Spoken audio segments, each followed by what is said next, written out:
তপস্যাকালের প্রথম সপ্তাহ, শুক্রবার। প্রথম পাঠ প্রবক্তা এজেকিয়েলের গ্রন্থ 18 অধ্যায়, পদ সংখ্যা 21 থেকে 28। ভগবান পাপীর মৃত্যু চান না, তিনি চান যেন তার মন পরিবর্তন হয়।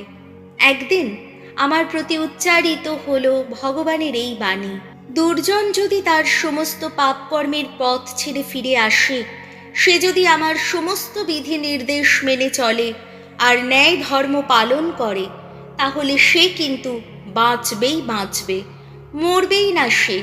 সে যে সমস্ত অন্যায় করেছে তার কোনোটারই কথা আর মনে রেখে তাকে অভিযুক্ত করা হবে না। সে ধর্ম পালন করেছে বলেই বেঁচে থাকবে।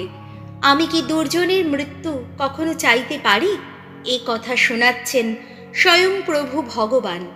আমি কি বরং এই চাই না যে দুর্জন তার অমন আচরণ ছেড়ে ফিরে আসুক আর বেঁচেই থাকুক? এদিকে ধার্মিক মানুষ যদি তার ধর্মাচরণের পথ থেকে সরে যায়, সে যদি কোনো কুকর্ম করে, দুর্জনের মতোই ওই সব জঘন্য ক্রিয়াকাণ্ড করে, তাহলে সে কি কখনো বাঁচতে পারে? না। সে যে সমস্ত সৎকর্ম করেছে তখন তার একটিও আর মনে রাখা হবে না। সে তো অবিশ্বস্ত হয়েছে, পাপ করেছে, তাই সে মরবেই। তবুও তোমরা কিনা বলে থাকো ভগবানের আচরণ অসঙ্গত। তাহলে শোনো, ইসরায়েল বংশের মানুষেরা, সত্যি কি আমারই আচরণ অসঙ্গত? বরং তোমাদেরই আচার আচরণ কি অসঙ্গত নয়? কোনো ধার্মিক মানুষ যদি তার ধর্মাচরণের পথ থেকে সরে যায়, সে যদি কোনো কুকর্ম করে আর তাতে মরেই যায়, তাহলে সে তো তার সেই কুকর্মের জন্যেই মরে। এদিকে কোনো দুর্জন যদি তার দুষ্কর্মের পথ ছেড়ে ফিরে আসে, সে যদি ন্যায় ধর্ম পালন করে, তাহলে সে তো তাতে নিজের প্রাণটা বাঁচিয়েই রাখে। সে তো ভেবে চিন্তেই তার আগেকার সেই সমস্ত অন্যায়ের পথ ছেড়ে ফিরে এসেছে, তাই সে বাঁচবেই বাঁচবে, মরবেই না সে। প্রভুর বাণী। শাম সঙ্গীত ধুয়ো। প্রভু, যদি আমাদের দোষী করো তুমি, তোমার সামনে কেই বা দাঁড়াতে পারে?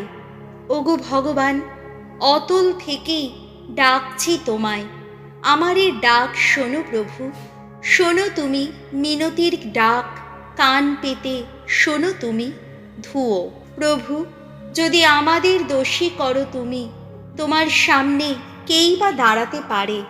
ওগো ভগবান, যদি তুমি ধরো মানুষের অপরাধ, তাহলে তোমার সামনে কেই বা দাঁড়াতে পারবে প্রভু?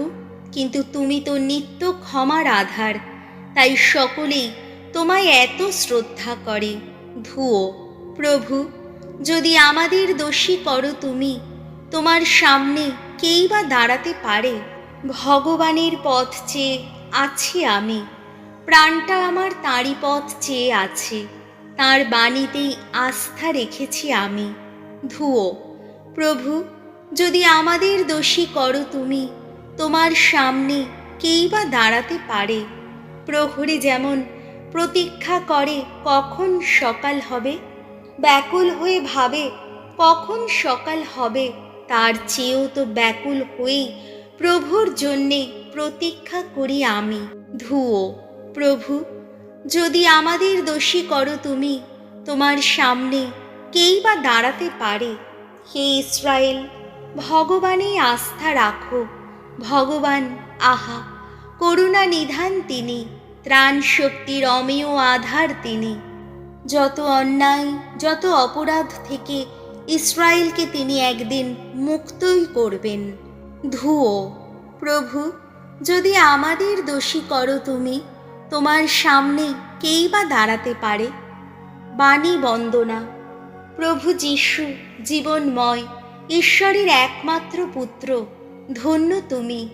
তোমরা দূরে ফেলে দাও তোমাদের যত পাপের ভার, এক নতুন মন, নতুন প্রাণ গড়ে তোলো আজ নিজের অন্তরে। মথি রচিত মঙ্গল সমাচার 5 অধ্যায়, পদ সংখ্যা 20 থেকে 26। যজ্ঞবেদীর সামনে নৈবেদ্য রাখার আগে ভাইয়ের সঙ্গে পুরনো সদ্ভাব ফিরিয়ে আনা চাই। যিশু একদিন তার শিষ্যদের বললেন, আমি তোমাদের বলে রাখছি, শাস্ত্রীয় ফরিসীদের চেয়ে তোমাদের ধর্মনিষ্ঠা যদি গভীরতর না হয়, তাহলে তোমরা কিন্তু কখনো স্বর্গরাজ্যে প্রবেশ করতে পারবে না। তোমরা শুনেছ যে প্রাচীনকালের মানুষদের এই কথা বলা হয়েছিল, হত্যা করবে না, যে কেউ হত্যা করবে তাকে তার জন্যে বিচার সভায় জবাবদিহি করতে হবে। কিন্তু আমি তোমাদের বলছি, যে কেউ নিজের ভাইয়ের ওপর রাগ করবে তাকে তার জন্যে বিচার সভায় জবাবদিহি করতেই হবে। আর ভাইকে যে অপদার্থ বলবে তাকে তো মহাসভাতেই জবাবদিহি করতে হবে। আর যে তাকে পাষণ্ড বলবে তাকে নরকের আগুনেই জবাবদিহি করতে হবে। কাজেই তোমার নৈবেদ্য যজ্ঞ বেদিতে উৎসর্গ করতে গিয়ে সেইখানে যদি তোমার মনে পড়ে যায় যে তোমার বিরুদ্ধে তোমার ভাইয়ের কোনো অভিযোগ আছে, তাহলে সেখানে যজ্ঞবেদীর সামনে তোমার নৈবেদ্য ফেলে রেখেই ফিরে যাও। আগে ভাইয়ের সঙ্গে পুরনো সদ্ভাব ফিরিয়ে আনো, তারপরেই এসো তোমার ওই নৈবেদ্য উৎসর্গ করতে। কেউ যদি তোমার বিরুদ্ধে মামলা করতে যায়, তাহলে তুমি আর দেরি না করে তোমাদের দুজনের আদালতে পৌঁছবার আগেই সমস্ত বিরোধ মিটিয়ে নাও।